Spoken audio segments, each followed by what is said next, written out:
I'm going to just say a few words about about an incident that is occurring, a horrible incident in our country, and then we're going to begin our conversation.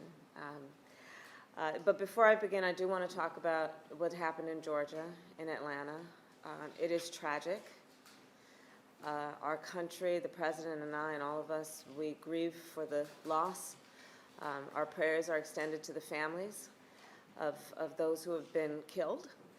And it speaks to a larger issue, which is the issue of violence in our country and what we must do to never tolerate it and to always speak out against it.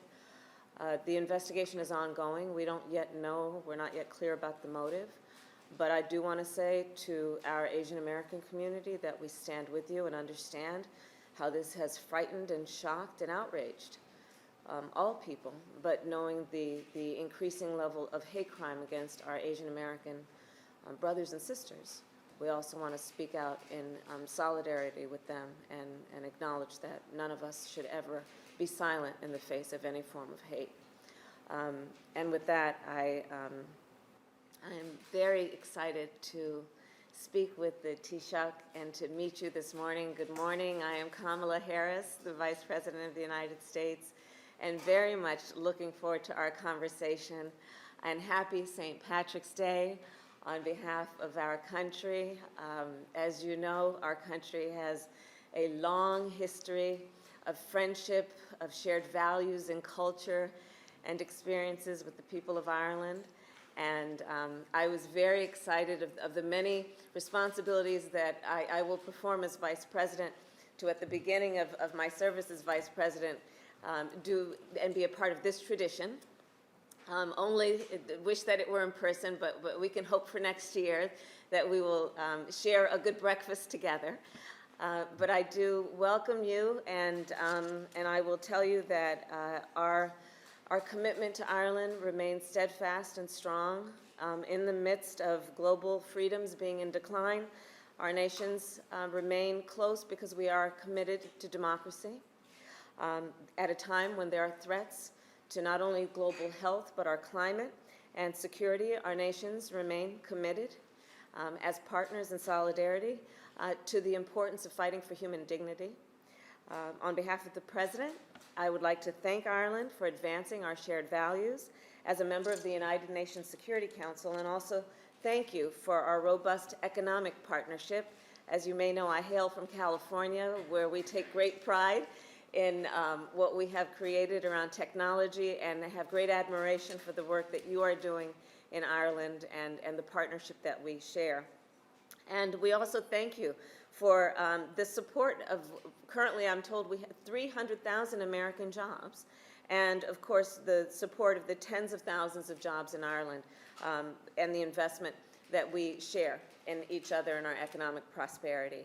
And we are of course hopeful to create more jobs as we continue to strengthen our partnership. And next year, as I said, I look forward to meeting with you over breakfast, but for now, we'll make this work, and I look forward to our conversation. And again, happy St. Patrick's Day to everyone and to you.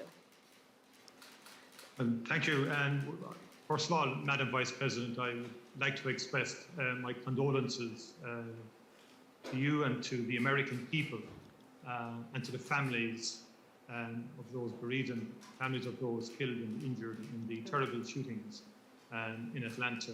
And be sure of our solidarity with all of the people of Ireland and indeed the entire world at this attack on the Asian American community. And I join with you in saying we have to consistently and constantly speak out about this type of mindless violence in our midst. Madam President, Vice President, in November 1990, 30 years to the day before your recent election, Ireland elected our first woman president, Mary Robinson. And in her inauguration speech, she famously remarked that she had been elected by the women of Ireland, who instead of rocking the cradle, rocked the system. Oh, that's good. Setting out her vision for the office, she quoted her friend, the brilliant Irish poet and Stanford professor, Evan Boland, Yes. Observing that she was determined to write women who had been outside of history back into it. So alongside President Biden, your own election, Madam and Vice President, has written history at many levels. Thank you. As you have said, you may be the first woman in your role, but you will not be the last. And Indeed. I hope, Madam Vice President, that I will have the opportunity to welcome you to Ireland too during your time as Vice President. You will be most welcome. Thank you. You know the ties between our nations are rich and they are deep. The grass on the flag of your own home state of California, on which that famous grizzly bear prowls, is officially an Irish green, a testament to the immigrants who helped build the Golden State. Absolutely. And one of them was Kate Kennedy of Meath, and she led the Equal Pay for Equal Work campaign of 1874, which successfully lobbied the Californian legislature to provide female teachers the same pay as their male counterparts. And in 1886, she was then the first woman in California to run for statewide office. Now, she didn't win any more than the fight for equal pay was won at that time. Yes. But she put both ideas on the agenda. She changed the playbook. And earlier this week, mindful of your comments, I had cause to congratulate two other Irish immigrants to California, Patrick and John Collison. I first encountered Patrick Collison when aged 16. He won Ireland's Young Scientist exhibition, and he moved to California some years later with his equally brilliant brother John, and together they founded their company Stripe. This week, it was declared the most valuable startup in America. It now has dual headquarters in Dublin and San Francisco, Yes. an exemplar of the deep and mutually beneficial, mutually inspiring ties between our two nations. Madam Vice President, I look forward to discussing these ties with you this morning, and I also look forward to meeting some brilliant young people with you later, the first class of Frederick Douglass Global Fellows to visit Ireland, following in the footsteps of the great abolitionist 175 years ago.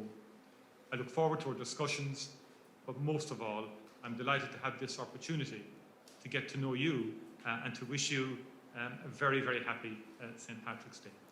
Thank you. And if I may, on the Frederick Douglass, I actually have a bust. I don't know if you can see it, but my alma mater is Howard University here in Washington, D.C., and they have shared with us this bust of Frederick Douglass, who, as you know, famously said, and I'll paraphrase, but the first time he was treated as a full man with dignity was his trip to Ireland. And later today, you and I will join with the students who will be visiting Ireland, these African-American students, in the spirit of Frederick Douglass and in the name of Frederick Douglass. So thank you, Taoiseach, for that. Yeah, it was quite an extraordinary journey for its time Yes. and visit. And I went to an exhibition recently on Frederick Douglass' time in Ireland and in my own home city as well, in Cork. And it struck me the degree to which he was actually received in Ireland in such a warm and friendly way. Yes. And of course, he got to meet the great liberator, Daniel O'Connell, Yes. as well, who inspired him a lot. And I think it demonstrates how far back we had so much in common in terms of values and approach to the world. Absolutely. Thank you. Thank you.